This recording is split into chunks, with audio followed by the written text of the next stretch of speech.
A restaurant many of you know is packing up, but not for good. Where it's headed after over 40 years. Plus a twist to help better your child's education, how the way they sit is improving their ability to learn.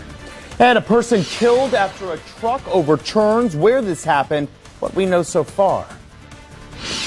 But first, temperatures breaking record lows, and I mean shattering them right now in Florence. The old record set back in 1988 was 25. We're at 23 now for Florence, and that's a temperature update just into the First Alert Weather Center. 25 in Hartsville and 28 in Myrtle Beach. So it is another unseasonably cold morning, and the wind chill, it feels like 16 in Florence right now. Try to dress for that one. You'll need the hat, the gloves, and the scarves. 22, the wind chill in Lumberton right now. A live look over Florence. The good news is with this cold air, it's also very dry air. So even though it is very cold, it's unlikely that you will have frost on your car this morning, maybe just on the hood, but we're so dry that there's no dew to form any frost. Now, 24 all the way through the morning hours, staying in the mid-20s for your 8 o'clock drive with lots of sunshine. I'll let you know how much we warm up this afternoon coming up in a bit. But let's get a first check on the roads now with Sean.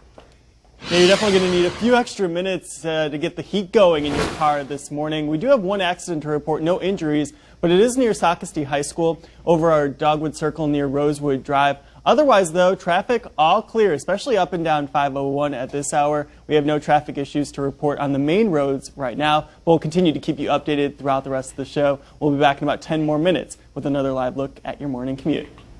All right, thank you, Sean. 5:02 on the dot. An iconic downtown Myrtle Beach restaurant is moving. Yeah, you may know the business. It's locally owned, opened in 1974. WMBF News reporter Meredith Heline is live at the restaurant's new location with more now on its history as well as its future. Good morning, Meredith.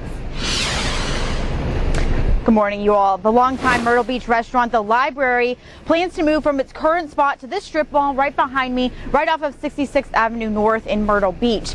The owner tells me that he hopes that his many loyal customers will follow him, and he also hopes for many new ones. But he's sad to leave where The Library is now, which has been his home for over 40 years. And you may know where the restaurant is. It's the Brick Restaurant, nestled in a row of businesses on the 1200 block of North Kings Highway. If you walked in, you're immediately greeted by thousands of books filling the bookcases, and the decoration brings a sense of nostalgia, taking you back in time. It's a blend of classic Myrtle Beach and the food that's kept customers coming back for years.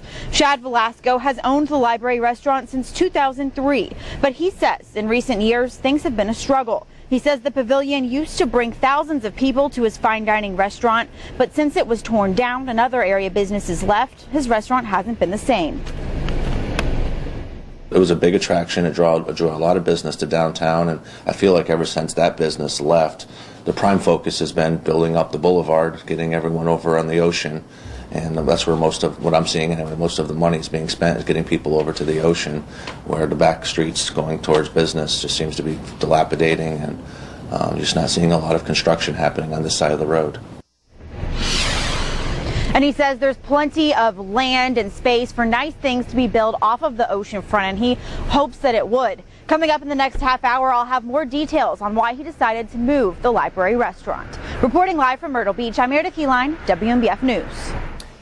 Also new for you this morning, one school in the PD says a simple change is making a world of difference when it comes to teaching. Brunson Dargan Elementary School in Darlington County offers alternative seating for its students. Listen to this. It means you'll see those kids sitting on those yoga balls there, and also beach chairs, even chairs that wiggle. Teachers say the alternative seating is leading to fewer behavioral problems and increased learning in the classroom.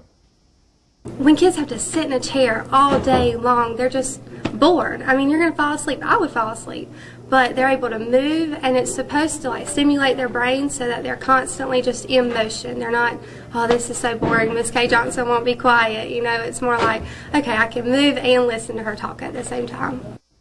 The alternative seating was tested on a small group of students last year. It went so well, that program was then extended to the entire school. We should try that out. Following a developing story this morning at 5:04, where Florence County deputies need your help finding people accused of stealing a golf cart. Take a close look at these photos. Deputies say a utility trailer and golf cart was stolen Monday night around midnight. It happened on West Old Number 4 Highway in Coward. The suspects left the scene in a Toyota 4Runner. If you know anything about this crime or who the suspects could be, contact police. Now, this morning, we're working to learn the identity of a person killed in a crash. It happened in Dillon County yesterday evening on Lucius Road. Troopers say a pickup truck ran off the road, overturned, killing the passenger inside that car. The driver was taken to a hospital, but we are told is okay. Troopers say the person killed was not wearing a seatbelt. That crash is still under investigation this morning. In the Breaking News Center overnight, SpaceX successfully launched a new commercial communication satellite into orbit on its Falcon 9 rocket. 4, 3, 2, 1, 0. Liftoff. Wow, the rocket took off right around 2 in the morning from the historic Kennedy Space Center in Florida. The launch was initially planned for earlier in the week, but had to be moved due to weather. After shedding its liftoff rockets and climbing to orbit, the spacecraft deployed the EchoStar 23 satellite. Unlike previous uses of the Falcon 9, this rocket did not make an attempt to land.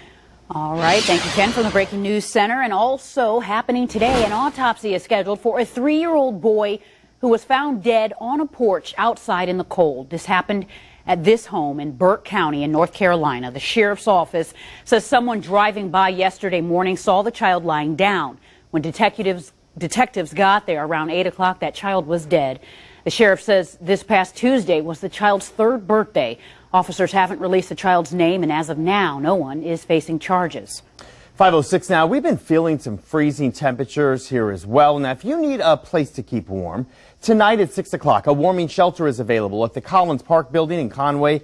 If there isn't anyone there by 10 o'clock, you should know that shelter will close. Cots, blankets, and pillows are available, along with snacks and beverages. You should also know that pets are not allowed. We've touched on the freezing temperatures just a bit, but you'll likely want to know exactly how low those temperatures will drop. Marla, definitely cold this morning, but what can we expect for the rest of the day? Any type of warm-up in sight? We are going to be slightly warmer this afternoon, but as you mentioned, we're going to get very cold once again tonight. Temperatures right now, record-breaking 23 in Florence, but it feels like 16. We're at 28 in Myrtle Beach. Now, across the PD overnight tonight, once again, dropping down to temperatures below freezing. 29 overnight in Florence, 33 the overnight low for Myrtle Beach. So another night to make sure that you check on your pets. And also check on the elderly. Make sure that your elderly neighbors and friends have their heat working properly and that they're doing good. Now, here's a few more tips to remain safe. Run some water, a slow drip to prevent frozen pipes. Of course, bundle up, dressing in layers, especially today with temperatures getting to the low 50s this afternoon in the sunshine. And then also, before you go to bed tonight, again, call those elderly neighbors and friends, bring in your pets, and, of course, protect any plants that are still managing to hang on. All right. Thank you, Marla, for that advice. And more than $1 trillion